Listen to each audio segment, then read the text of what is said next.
최근 이국적인 외모로 전원일기의 일용 엄니로 유명한 김수미 씨가 별세했다는 소식이 들렸죠. 그런데 그녀가 한창 활동할 당시 한국의 엘리자베스 테일러로 불리며 화려한 미모와 복잡한 남성 관계로 주목받았던 김지미 씨의 안타까운 소식이 전해졌습니다. 김지미 배우는 여전히 우리 기억에 선명하게 남아있어요. 그래서 그녀가 어떻게 지내고 있을지 정말 궁금했는데 최근의 소식을 들었습니다. 앞서 말씀드렸듯이 김지미는 한국의 여배우들 중에서도 특히 빼어난 미모와 화려한 연애사로 인해 한국의 엘리자베스 테일러라는 별명을 얻었죠. 그녀는 정윤희와 함께 한국 연예계를 대표하는 두 거물 중 하나로 꼽히던 인물입니다. 친척 언니가 운영하는 명동의 백조 다방에 갔다가 우연히 김기영 감독을 만난 김지미는 감독에게서 사람이 어떻게 저렇게 아름다울 수 있을까라는 찬사를 들었습니다. 이로 인해 캐스팅 제안을 받게 되었고 1957년 영화계에 첫 발을 내딛게 되었죠. 김기영 감독의 황혼열차로 스크린 데뷔를 한 김지미는 당시 인기를 끌던 최은희가 신상옥 감독과 작업한 춘향전과 맞붙게 되었습니다. 그 경쟁에서는 비록 최은희가 이겼지만 60년대 후반에 이르러 김지미는 최은희뿐만 아니라 엄앵란, 문정숙, 최지희, 김혜정 등 당시의 유명 여배우들을 모두 제치고 당당히 정상에 섰습니다. 이후 차세대 트로이카로 불리는 문희, 윤정희, 남정임이 김지미의 위치에 도전했으나 그녀의 입지는 여전히 굳건했습니다. 1958년 그녀는 겨우 18살의 나이에 12살 연상의 영화감독 홍성기와 결혼했습니다. 당시 영화 촬영이 혼잡하고 정신없던 상황이라 결혼도 영화의 한 장면같이 급히 진행되었습니다. 하지만 결혼 생활은 순조롭지 않았습니다. 김지미는 일주일에 한두 번만 겨우 집에 올 만큼 바쁜 일정을 소화했고 결국 4년 만에 이혼이라는 결말에 이르렀습니다. 이혼 이유 중 하나로는 김지미와 최무룡의 간통 사건이 큰 영향을 미쳤습니다. 결혼 후 국제극장 소속의 유명 영화사와 계약을 체결한 김지미는 최무룡과 함께 전속 배우로 활동했습니다. 그때 그녀는 너무 바빠서 일주일에 한두 번 집에 들어갈 수 있을까 말까 한 상황이었고 빡빡한 일정에 지쳐가던 중 옆에 있는 최무룡과 점점 가까워져 결국 육체적인 관계로 이어졌습니다. 그러나 문제는 최무룡이 아내 강효실과 혼인관계에 있는 기혼자였고 그들의 아들 최민수가 태어난 지 불과 열흘밖에 지나지 않았다는 점이었습니다. 두 사람의 관계가 세상에 알려지자 강효실은 두 사람을 간통죄로 고소하였고 김지미와 최무룡은 체포되었습니다. 결국 이 사건 이후 김지미는 집을 매각하여 위자료 230만 원과 채무 상환금 78만 원을 합쳐 총 300만 원을 강효실에게 지급하기로 합의하고 2달 만에 풀려났습니다. 당시 최무룡은 경제적으로 어려운 상황에 처해 있었고 이로 인해 모든 부담을 김지미가 짊어질 수밖에 없었습니다. 그때 전 남편 홍성기에 대한 소감을 묻자 그는 매일 벌어 살아가는 지게꾼이 부럽다고 남겼고 김지미는 어차피 맞을 비였으니 피하지 않겠다고 인터뷰에서 말했습니다. 이렇게 스캔들로 얽힌 두 사람은 결국 재혼에 이르게 되었으며 최무룡과 사이에서 딸과 아들을 각각 낳았습니다. 그러나 안타깝게도 아들은 돌을 갓 지난 무렵 세상을 떠났고 두 사람의 결혼 생활도 7년 만인 1969년 6월 10일에 끝나게 되었습니다. 최무룡은 지미를 사랑해서 이혼한다고 마지막으로 설명했지만 그 뒤에는 재정적인 문제가 얽혀 있었습니다. 영화배우에서 영화감독과 제작자로 전환하는 과정에서 김지미가 자신의 자산을 투입해 도와주었죠. 그러나 한마는 서기 엄마, 나온규의 일생 제3지대 등 15편의 영화가 연이어 실패하면서 김지미의 개인 재산이 고갈되었고 최무룡은 약 3천만 원의 부채를 지고 파산에 이르게 되었습니다.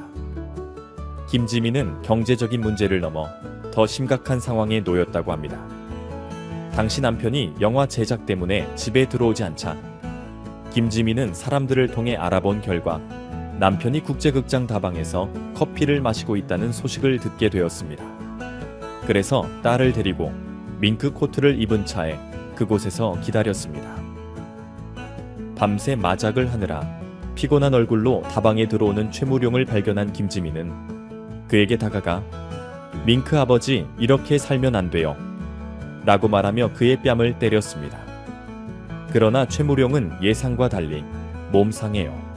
밍크 엄마 진정하세요 라며 김지미를 진정시켰고 그제야 김지미는 깨달음을 얻었다고 전해집니다.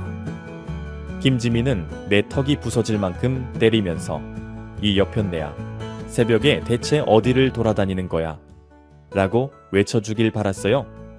하지만 그 사람은 도리어 제 건강을 염려했죠. 그때 깨달았어요. 아, 이 사람은 내가 평생 믿고 의지할 남자가 아니구나 라고 했습니다.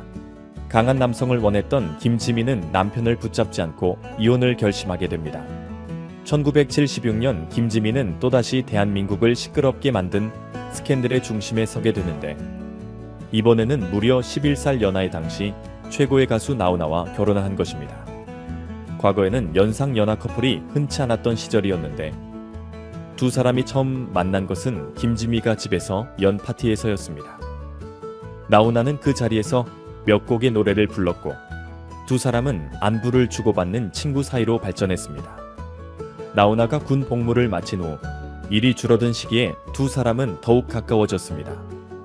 특히 김지미의 오빠가 운영하던 신탄진 공장을 여러 차례 함께 방문하면서 관계가 깊어졌습니다. 이성관계로 발전한 두 사람은 자연스럽게 육체적 관계로 이어졌고 이 소문이 스캔들로 번지자 이를 부인하지 않고 함께 살게 되었습니다. 그러나 김지미는 나훈아와의 관계를 결혼이라기보다는 젊은 남성과의 오랜 연애로 생각했다고 밝혔습니다. 실제로 두 사람은 결혼하지 않았으며 1976년부터 1982년까지 6년간 함께 생활했습니다. 나훈아는 나를 진정한 남자로 만들어준 사람은 김지미라고 하며 그녀에 대한 특별한 존경심을 표현했습니다. 이는 김지미가 동거 기간 동안 나훈에게 예절과 서예 등을 가르쳐 주었기 때문입니다. 김지미와 나훈아가 이혼한 이유는 서로 다른 삶의 방식을 추구했기 때문입니다. 김지미는 서울에서 조용히 식당을 운영하며 살고 싶었지만 나훈아는 가수로서의 꿈을 계속 쫓고 싶어 했습니다. 두 사람이 헤어질 때 나훈아는 김지미에게 수천만 원의 위자료를 주면서 남자는 돈 없이도 살 수 있지만 여자가 혼자 살려면 돈이 필요하다 는 멋진 말을 남겼습니다. 하지만 얼마 지나지 않아 나훈아가 14살 어린 여가수 정수경과 함께 살기 시작하자 김지미는 큰 충격을 받았습니다. 김지미는 인터뷰에서 나훈아와의 만남은 내 인생의 실수였다고 언급하며 그와 함께했던 시절을 후회한다고 털어놓았습니다. 그녀는 나는 3번의 결혼만 했다고 강조하며 자신의 고통을 드러냈습니다. 그리고 1991년에 4번째 남편인 이종구를 만나 다시 결혼했습니다. 이종구는 캐나다에서 의사로 오래 일하다가 한국에서 개업한 사람으로 김지미의 어머니를 진심으로 잘 돌보았습니다. 김지미는 남편 덕분에 어머니가 3년 더 살 수 있었다며 깊은 감사를 전했습니다. 그녀는 처음 이종구에게 관심을 가졌을 때 어머니가 그를 적극 추천했다고 회상했습니다. 이종구는 7에서 8개월 동안 아침 저녁으로 하루도 빠짐없이 러브레터를 2장씩 보냈다고 합니다. 김지미는 남편의 이러한 정성에 감동을 받았다고 하네요. 그 당시에는 불같은 사랑보다는 노년의 마음을 터놓고 이야기할 수 있는 사람, 물 한 잔이라도 건네줄 수 있는 사람이 필요하다고 생각했어요. 편안한 사람이었기에 결혼을 결심하게 되었죠. 라고 설명했습니다. 김지미의 늦은 결혼 생활은 이렇게 시작됐지만 시간이 흐르면서 이 관계가 점점 건조해지고 거리감이 커지는 것을 느꼈다고 합니다. 결혼 후 김지미는 늘 그래요. 그렇게 하세요라는 말만 반복하며 예의에 얽매여 살았고 남편 또한 항상 자신의 고유한 품위와 우아함을 유지하려 했습니다. 서로 다투고 싸우는 것이 오히려 건강한 관계임에도 김지미는 격식에 얽매인 삶에 큰 피로를 느꼈고 결국 이 결혼도 끝을 맺었습니다. 이후 김지미는 자신의 4번째 결혼에 대해 이렇게 말했습니다. 제가 20대에서 30대였더라면 진작에 이혼했을 거예요. 손주가 6이라 그냥 액자 속 사진처럼 살자고 생각하며 참고 살았어요. 하지만 이번에는 후회가 돼요. 왜 그때 이혼하지 않았을까? 왜 11년이나 끌었을까? 2002년에 김지민은 더 자유로운 삶을 찾아 미국 로스앤젤레스로 이주했습니다. 지금은 최무룡과의 사이에서 태어난 딸과 그 가족과 함께 살며 손주 돌보는 기쁨으로 새로운 삶의 활력을 얻고 있습니다. 때때로 홍성기 감독과의 사이에서 낳은 큰 딸이 있는 다른 도시로 가 두 딸의 가족을 오가며 지내고 있다고 합니다. 김지민은 세월이 흐르면서 4번의 결혼과 이혼을 경험한 끝에 하나의 결론에 이르렀는데 어느 날 의미심장한 미소를 지으며 이렇게 말했습니다. 남자는요, 나이가 많든 적든 지위가 높든 낮든 다 어린아이 같아요. 불안하고 항상 무언가가 부족한 존재이지요. 김지민은 젊은 남자와 나이든 남자를 모두 사귀어본 뒤 결국 남자들은 모두 다소 비슷하게 불완전하다는 결론을 내렸다고 합니다. 어떤 사람들은 유능하고 명망 있는 배우자가 안정감을 줄 거라 믿지만 김지민은 그 생각이 전혀 맞지 않다고 강조했습니다. 결혼은 단순히 인간 대 인간으로서 가장 편안한 상대를 찾는 것입니다. 유명하거나 권력 있는 사람이 가정을 행복하게 만들 거라는 믿음은 잘못된 것입니다. 서로 편안하게 받아들일 수 있는 상대가 중요하죠. 김지민은 자신의 경험을 32명의 조카들에게 거리낌 없이 전하고 항상 진심 어린 조언을 아끼지 않는다고 합니다. 사랑만을 바라보세요. 완벽한 사람을 찾으려 하지 마세요. 완벽함을 얻으려면 그만큼의 희생이 필요하니까요. 김지미의 이 말은 그녀가 인생을 통해 얻은 깊은 통찰을 잘 드러냅니다.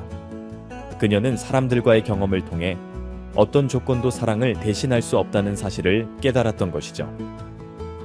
나이가 들면서 그녀는 이러한 깨달음을 얻은 듯합니다. 돈이나 직업을 기준으로 결혼하는 것만큼 어리석은 일은 없어요. 평생 함께할 사람은 가장 편안한 사람이 최고라는 진리가 있죠. 하지만 김지민은 아직 그런 깨달음이 부족한 듯 보입니다. 김지민은 자신의 본능을 따라 행동했지만 사실 사람은 마음이 이끄는 대로만 살아서는 안 됩니다. 예를 들어 그 당시 최무룡에게는 갓 태어난 아들 최민수와 세 딸이 있었습니다. 그들은 가정이 무너지는 슬픔과 불안을 겪어야 했습니다. 남녀가 사랑에 빠지는 것은 좋지만 그것이 상대의 배우자나 자녀들에게 해를 끼쳐서는 안 된다는 기본적인 진리를 김지민은 아직 이해하지 못한 것 같습니다. 자신의 재능과 능력이 넘쳐 흘렀기 때문에 늘 자신감이 넘쳤던 것 같습니다. 또한 약자의 입장이 되어본 적이 없다는 점도 영향을 미쳤겠지요. 김지민은 그 시대의 풍구나라 불릴만 합니다. 그녀는 한국 영화사에서 손꼽히는 여배우로 4번의 결혼과 이혼으로 많은 이들의 관심을 받았습니다. 지금도 많은 이들은 화투를 하다가 6이 나오면 김지미가 나왔네라고 말하곤 합니다. 이는 화투의 육자목단, 즉 모란에 비견될 정도로 그녀의 미모가 빼어났기 때문입니다. 모란은 꽃 중의 왕으로 알려져 가장 뛰어난 꽃으로 평가됩니다. 그러나 향기가 없고 꽃이 피 지나치게 피어난 모란은 쉽게 남자에게 마음을 여는 여성을 상징하는 부정적인 의미도 가지고 있습니다.